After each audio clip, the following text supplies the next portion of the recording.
Now let me start from the another properties of this triangle. In previous classes we have discussed about the properties of triangle. Now we will discuss the remaining part of this triangle.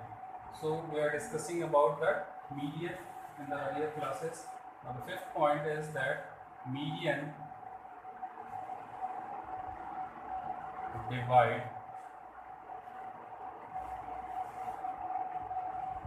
each side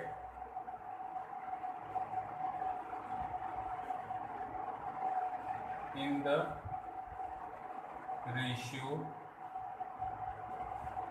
of 2:1. So that means it divides it into ratio of 2:1.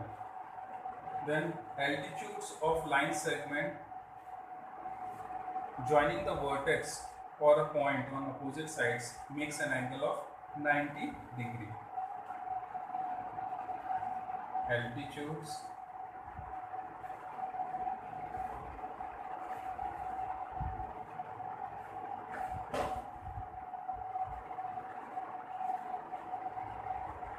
altitude is the line segment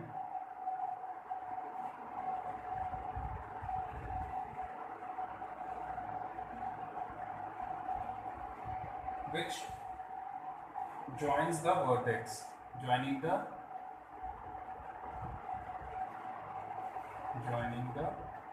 vertex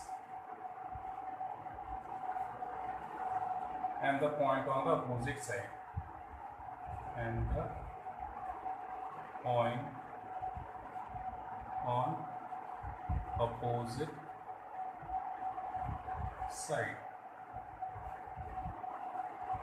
making an angle of 90 degree.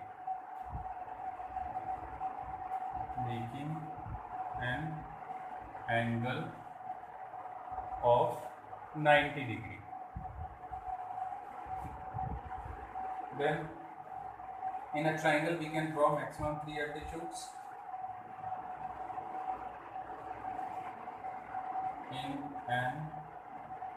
In a triangle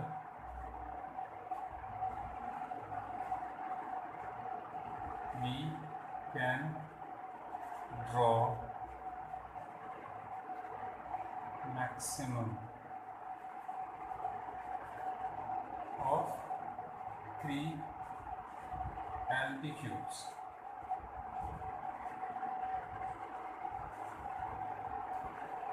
Then eighth point, the point of intersection of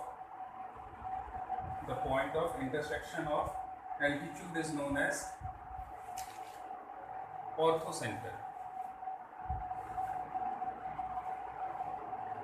The point of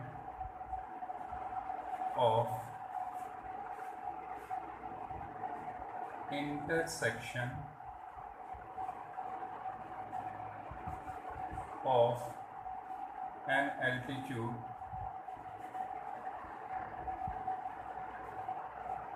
altitude is known as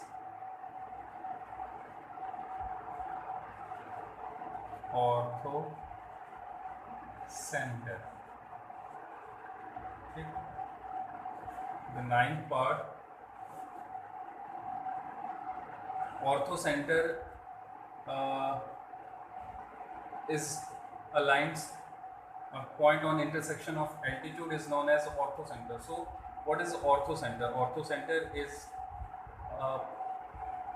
an acute angle triangle which lie in the interior of a triangle. What is orthocenter? It is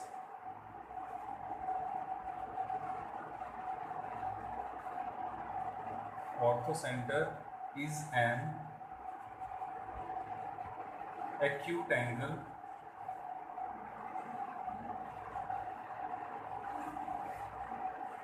you can write this like an orthocenter in an acute angle triangle. So you now know what is acute angle triangle. Will lie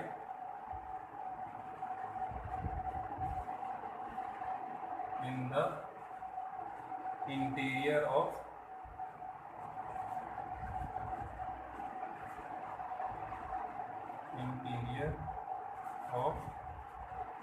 triangle.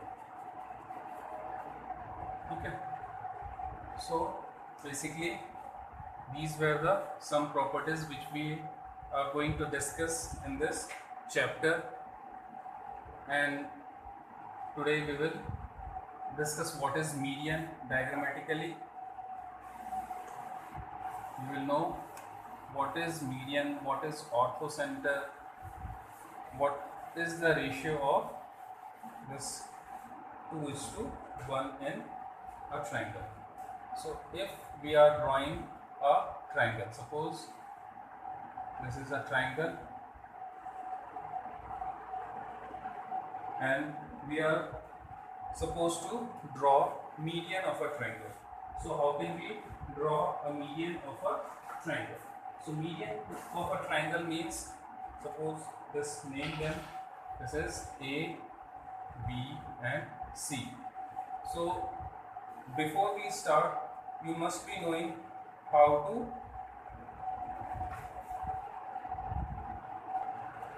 bisect the sides. So if we take a side of BC, so before we know, let me tell you, for bisecting any side, we take the rounder. You know what is rounder? If there is a pencil, compass, you have to take the needle part, any one of its side. Suppose side is BC, take any side point as a BC, B or C, point your compass on B and taking an arc, this arc, the arc that is this part, if you increase this part, if you suppose this part is half of this line segment, just assume that this is the half of this line segment, and taking more than half of this side and draw an arc. So like the same, you have to draw an arc over here, and with the same pointer draw another arc over here also. So another point C is here, so you have to draw another arc like this, and then you have to join this part. Then another side, you can take this side AC, the same thing you have to do, taking an arc more than half of AC, you can draw one arc here and one arc here from a point A, and the same with the point C also. Then by joining the line segment, be careful about joining the line segment because it should meet the crossing cutover of the arc. So the point where it meets, you have to join the opposite part to that line segment, and this point where we are having this bisector of BC, that you can name them B, then E. If you join them, you get a point. Another side BC, but it is not being required, but as we know, if we bisect this line segment will definitely pass through this point, and this point is called the O. This is the two part and this is one part, this is in the two part and this is one part of it. That gives the ratio of 2:1. So if you divide this, it will be equally divided. If you divide this single part in two, then this part and this part will be in equal length. The same is the case on the upper side, and if you draw this line segment over here, and this section and this section will acquire a same length. This will happen only if when you draw with the compass and scale. So this is all about your median. So what this line called BE and AD are the median of triangle ABC. So try to draw this diagram at home. In the next class, we will discuss how to draw a centroid. Okay, thank you.